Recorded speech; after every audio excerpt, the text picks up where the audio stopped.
Gagabidang Indigenous, Dokis and Dunjaba, Wajashkin Dodem, Toronto and Dayan, Anishinaabe Kwe Dao. My name is Laura Thibeault. My Anishinaabe knows when my spirit name is Gagabidang, which translates roughly into that forever sounding voice. I am a member of Dokis First Nation, I'm Muskrat Clan, and I live in Toronto. I am Anishinaabe and French. I was once childless not by choice and now find myself on a pathway to parenthood with a partner through assisted reproductive technology. In 2019, my best friend, who had two little ones of her own, asked me the dreaded question of when my husband at the time and I were going to start our family. And there was something about this conversation that was so different. I really felt the weight of the decision and the time passing by us. I knew that we would someday have to make a decision, and it felt like at that point in time we needed to have the conversation. And so after months of talking about it, we decided to pursue that path to becoming parents.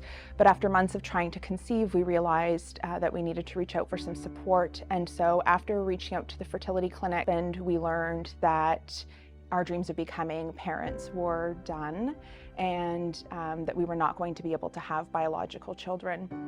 And during that time, I was devastated, and I ended up taking my pain and all of the trauma that I'd experienced going through that infertility journey to a grandmother's lodge, where I fasted and experienced the love of Indigenous grandmothers singing and nurturing and celebrating me.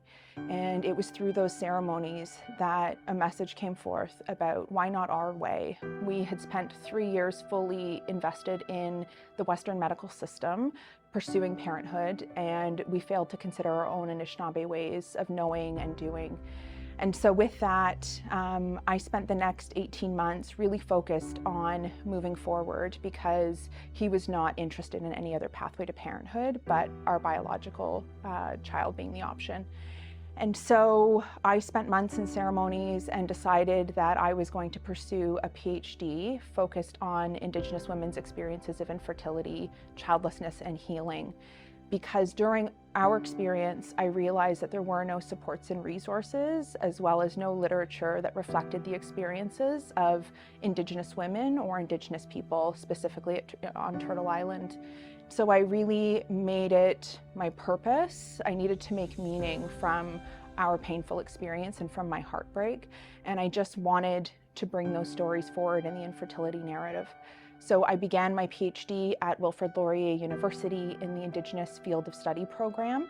And it was there that, again, I was surrounded by rich Indigenous matriarchal wisdom, as well as Indigenous men who held me with such kindness and care as I made sense of my journey.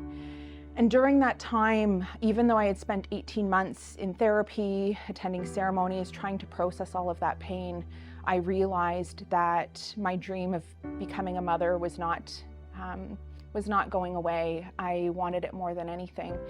And at that time had decided that I was going to be a single parent by choice.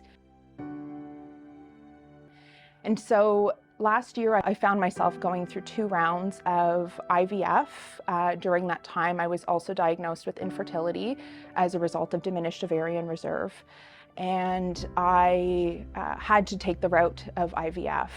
I had always seen myself doing this with a partner, and it was really difficult to reconcile this intense dream that I had with the reality of the situation.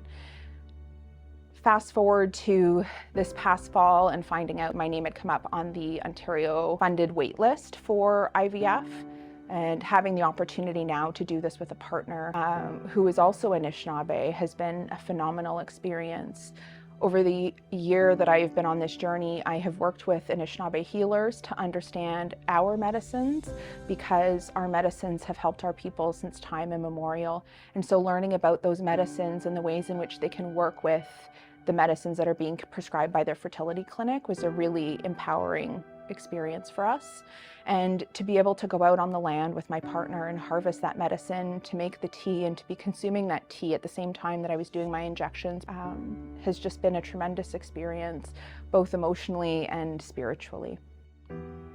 In our culture, women are revered as life givers, the only ones who can bring sacred bundles through their birth waters. And what's really difficult when you experience infertility is that when you step into those ceremonies and into those lodges, and women are being praised and recognized in such a way, there's such a duality there, because there's such beautiful teachings and you're so grateful because you came into that Eastern doorway through those birth waters. But there's also such pain in knowing that that might not be something that you get to experience. And for me, it really created a disruption to my sense of identity.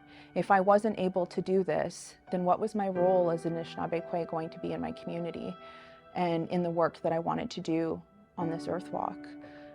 It really disrupted my sense of belonging in those ceremonies, knowing that they were no longer speaking about me and that I would potentially never know that experience of birthing a little one, of bringing a little one through that Eastern doorway.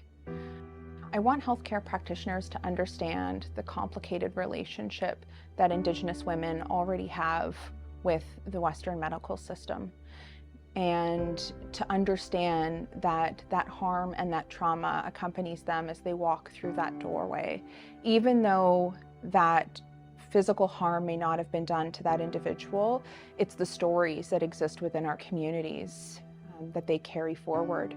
And so we need to build really strong, compassionate, trusting relationships with healthcare providers. That comes with understanding that Indigenous knowledge, our Indigenous ways of healing and wellness, have existed since time immemorial, and then that knowledge is rigorous enough to stand on its own. And so as we're talking through treatment plans or pathways to parenthood, that we have to consider that we have our own ways of knowing and doing. And I think that really compassionate care providers make space to have those conversations so that Indigenous peoples coming into those clinics don't feel like they need to leave themselves behind.